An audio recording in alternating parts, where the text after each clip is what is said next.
Come on, Hux. The lonely ram who waited 10 years to be loved. When I first met him, I didn't even realize I was looking at a living being. He was standing so still, just a grey shape pressed against the far corner of a crumbling pen, his wool dirty and matted, his eyes lifeless.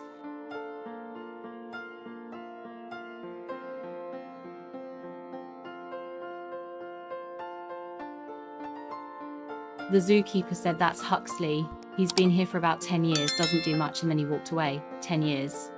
10 long, lonely years, trapped in silence, surrounded by noise but untouched by love.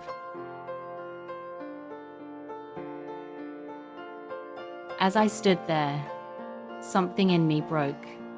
I remember whispering through the fence, Come "Hey on, buddy, Hux. can you hear me?"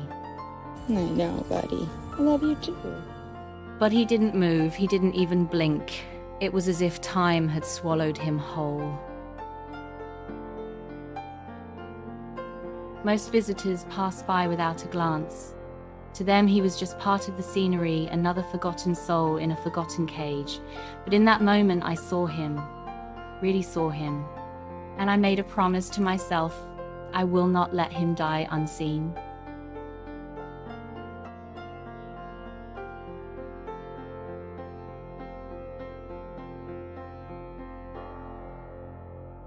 That night, I couldn't sleep.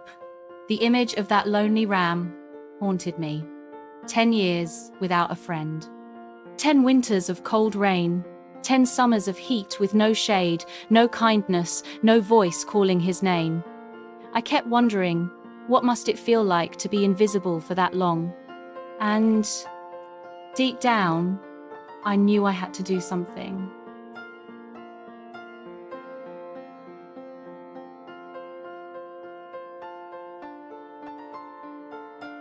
So, the next morning, I began making calls everywhere.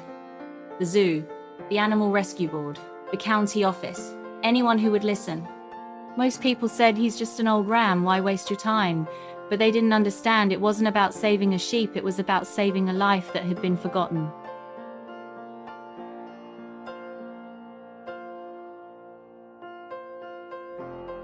Weeks passed, I heard nothing. I started to lose hope. Until one snowy morning, my phone rang. A calm voice said, "If you still want him, you can come take him. He's yours now." I froze. Then I cried. Because in that moment I knew, after 10 years of waiting, Huxley was finally going home.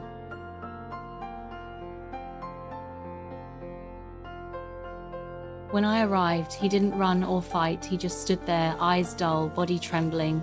I opened the rusty gate, and for the first time, there was no barrier between him and freedom. He took one hesitant step, then another. The cold air hit his face, and I swear for just a second his eyes softened. I reached out and touched his head gently. "It's okay," I whispered. "You're safe now." That night, Huxley slept on clean straw for the first time in his life.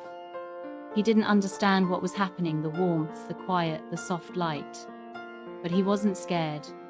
He simply closed his eyes and let out a deep sigh, as if 10 years of fear were slowly leaving his body. I stood there, watching, tears running down my face, because I realized this wasn't just rescue. This was rebirth.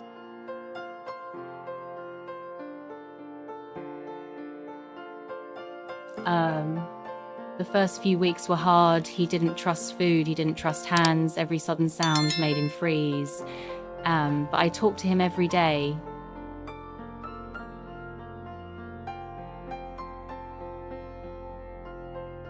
I told him about the sunrise, about the other animals waiting to meet him, about how good life could still be. At first, he ignored me. Then one day, as I refilled his water bucket, something changed. He leaned his head against my arm, just for a moment. It was so gentle, I almost thought I imagined it. But that tiny gesture said everything. "I believe you now." From then on, he followed me everywhere. He'd walk behind me through the fields, slow and quiet, as if afraid I might disappear. And when spring came, he found his favorite spot under the cherry tree. Every morning, he'd wait there, watching the petals fall, his eyes bright. For the first time in years, that tree became our place. Sometimes I'd sit beside him, scratching his neck, his favorite spot, and whisper, "See, Hux, life can still be beautiful." But years of neglect had left their mark. His legs were weak, his joints stiff from arthritis. We built him a ramp, took him to the vet every few months, and gave him medicine to ease the pain. And you know what he loved most? Bananas.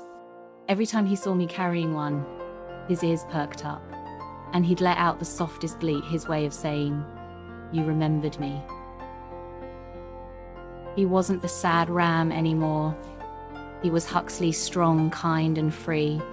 And every time I looked at him lying peacefully under that tree, I realized something profound.